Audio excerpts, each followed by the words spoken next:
Congressman Ron Paul says, I don't want to run your life. I don't want to run the economy. And I don't want to police the world. What kind of presidential candidate says that? Suddenly you are this hot candidate with kids. You're the most Googled. You're big on the internet. Do you know what that's about? Not completely. I love it. I always thought freedom ideas were young ideas.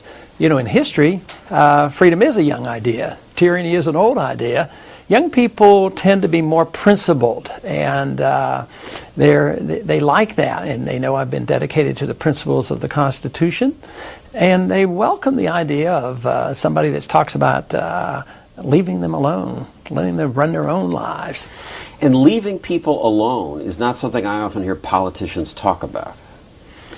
That's sad, and I tell people the reasons I run for president not because of the things I want to do, but more because of the things I don't want to do. I don't want to run your life, and I don't want to run the economy, and I don't want to police the world. But who's going to do it if you politicians don't do it? That's what some people wondered. But you know, I think what's happened though is the failure of government is becoming more evident than ever before, especially in this country. You know, the failure of taking care of the victims of Katrina, the failure of the war, the bankruptcy of the Social Security system. The government hasn't protected us from lead in paints, you know, on and on. It just so goes on to just... So more government, more protection? Some people are arguing that, and of course I take the position that government interferes too often. We become complacent and depend on the government to protect us, and they fail, and they don't provide the services that they claim. You know, we've had the government involved in our medical care system since the early 70s. We've had managed care, and all of a sudden nobody's happy with it. So now the choice is, did we have too much government, or do we need, you know, a single payer? Should we move toward a socialized system, or should we look to the marketplace to help us sort out the problems we have in medicine? My argument, of course, is always looking for the answers in the free market, in private choices, and individuals dealing with those problems, rather than depending on the state, which generally will support maybe the special interests. Like today, too many corporations benefit from our medical care system. You oppose government funding for health insurance for poor children. This makes you alone in politics, just about. That's right, and I think there'd be less poor children needing help if we had endorsed the ideas that I'm talking about. I was in medicine before government was involved, and you know, there were a lot of poor people, and there were a lot of church hospitals. I worked in a church hospital partially for experience and partially to work in an emergency room, and I was paid $3 an hour in the early 1960s, but there was no government insurance. But everybody got taken care of, you know, and then nobody was charged. But now today they come in and everybody's charged the maximum amount of money, or they're put on to the rolls. The government will pay it, put them on Medicaid, and jack the bill up. I mean, the attitudes are completely different. Before government got involved, people stepped forward and took care of poor people.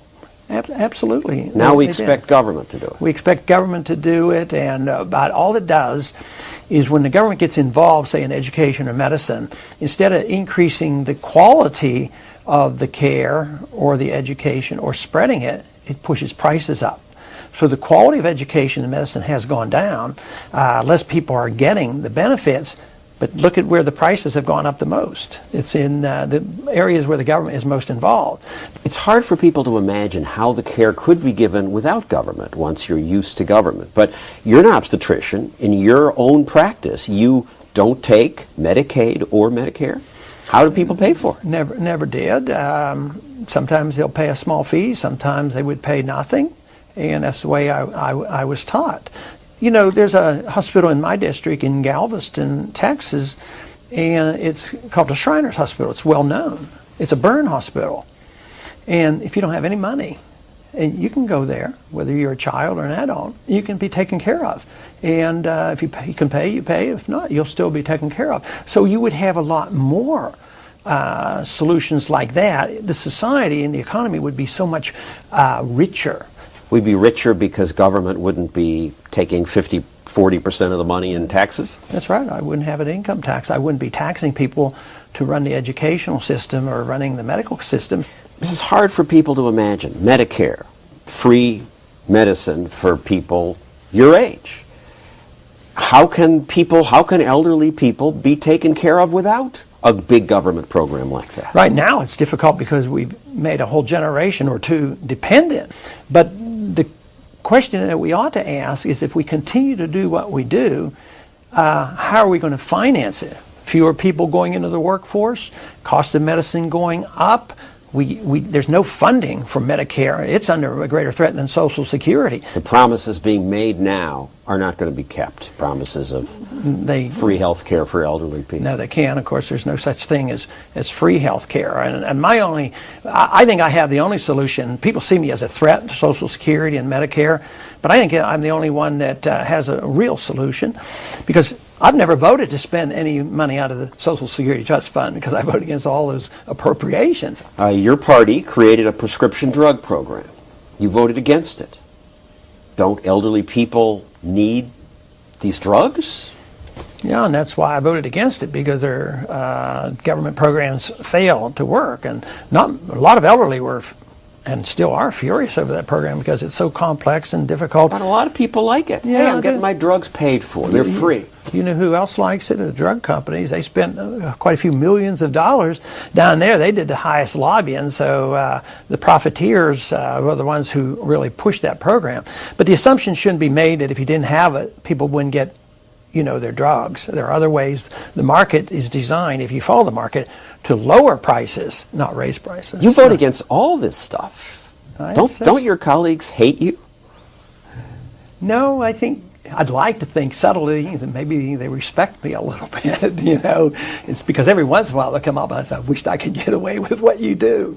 But I think people in my district, and hopefully in this campaign, and I'm running now, that people will respect these views and come around to understanding the economics. And I think that is what's happening. I think people are realizing this country is bankrupt and we have to do something. It's not working, so they're looking for some solutions.